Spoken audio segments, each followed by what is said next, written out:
Cartas que ninguém escreveu, mas eu li. Hoje entendi que todo mundo ostenta algo. Antigamente, eu ostentava uma juventude que parecia um brasão e uma força que eu acreditava ser inesgotável. Eu cortava o mundo, atravessava os dias e nada me parava. Se alguém hesitava, se alguém era lento na minha frente, eu sentia um desprezo quase que visceral. A vida era uma trilha de velocidade e quem não corria, que ficasse para trás. Pouco me importava o que iria acontecer, eu só queria seguir. Hoje eu não corro, eu arrasto. O vício daquela mãe super utilitária, daquela mulher super maravilhosa e daquela pele viçosa que eu achava que era o meu maior triunfo, murchou. E no lugar dele restou um estranhamento que dói até na alma. Eu conto os meses, as semanas, os dias, as horas, os segundos, como se estivesse esperando uma sentença. O que será que está acontecendo comigo? Eu olho no espelho e não reconheço a mulher que habita no meu corpo. Ostentei uma juventude que achei que era minha por direito, um presente dos céus que eu tratei como posse eterna. Agora, eu parei de contar com isso. Estou aqui, parada diante da geladeira, o estômago vazio, mas não de comida. É uma fome de sentimento, um vazio que a rotina não preenche mais. A juventude está indo. E com ela a ilusão de que eu era inabalável e imbatível. O silêncio é a única coisa que me responde agora. E agora, o que eu faço com essa dor? Uau, uau, uau!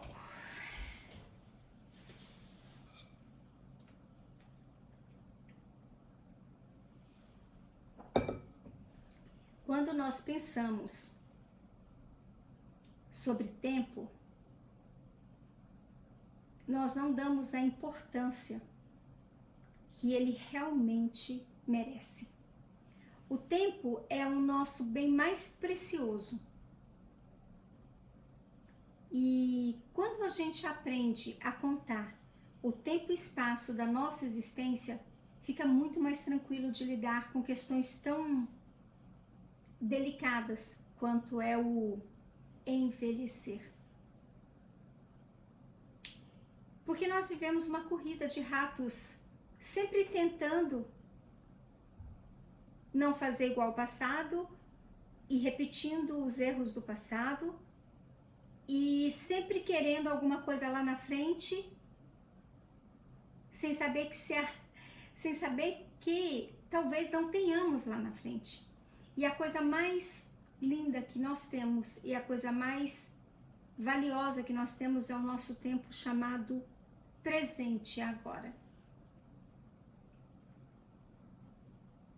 E às vezes a gente vai criando tantas camadas de utilidades para tudo ao nosso redor, nós vamos tendo vários papéis e a gente esquece que nós não somos papéis.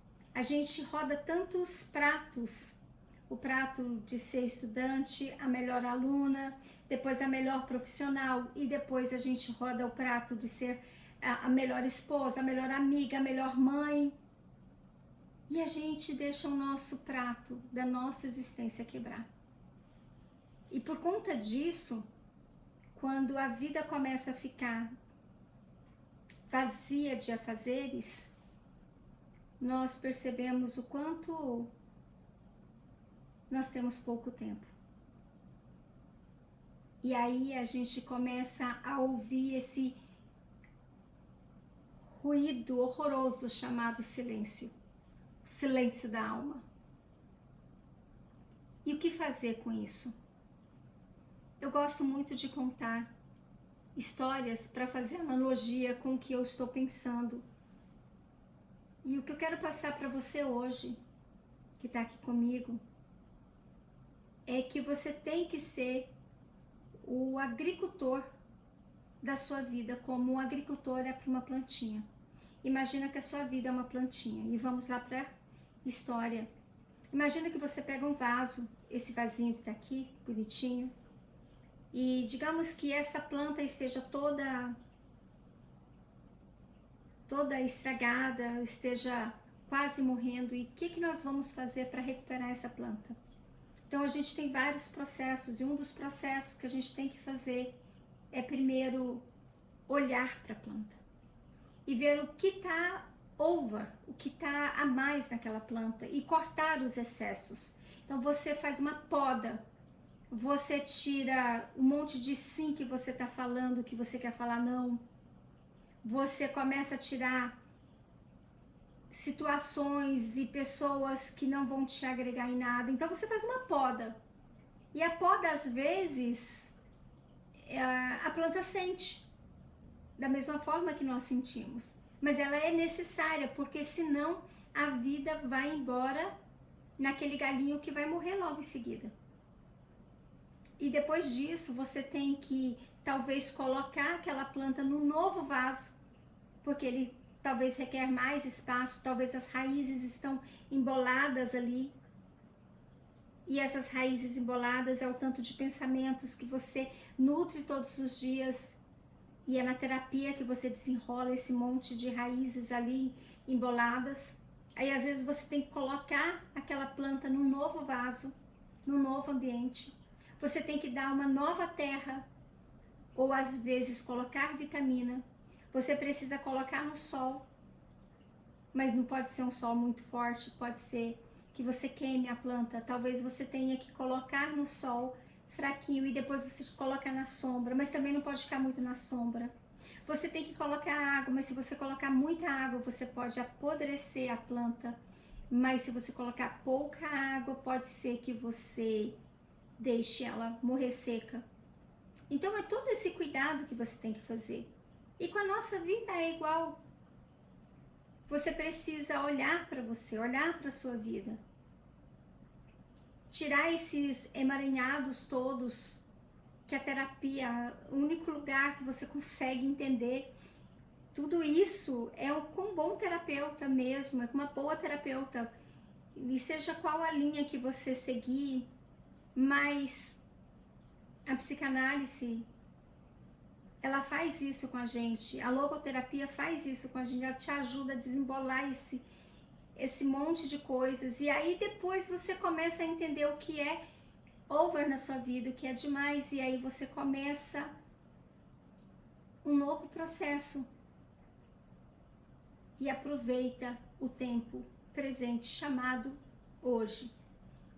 É muito importante que você olhe para a sua vida não como utilidade, mas como você é ser. Nós somos e nós nascemos para ser, não para uma função. A função é uma consequência de um ser bem resolvido.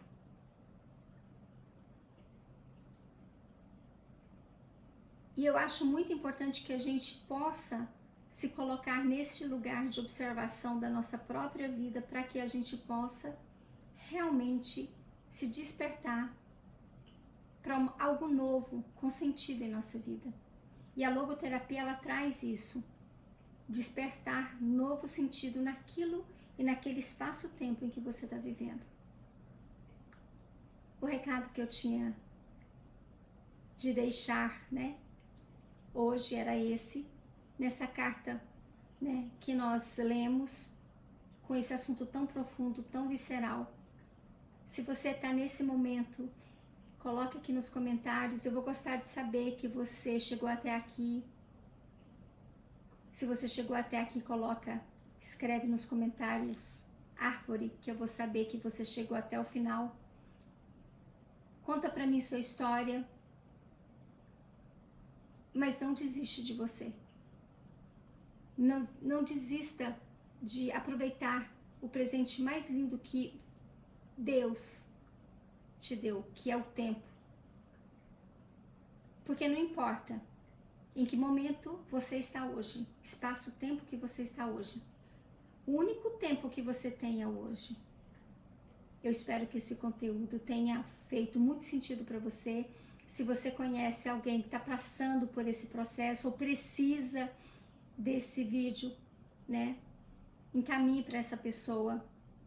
Comece a me seguir nas redes sociais. Eu sempre tenho assuntos assim, um pouco mais profundos. E eu vou gostar de te ver aqui na nossa próxima carta. Um beijo e até a próxima. Tchau, tchau.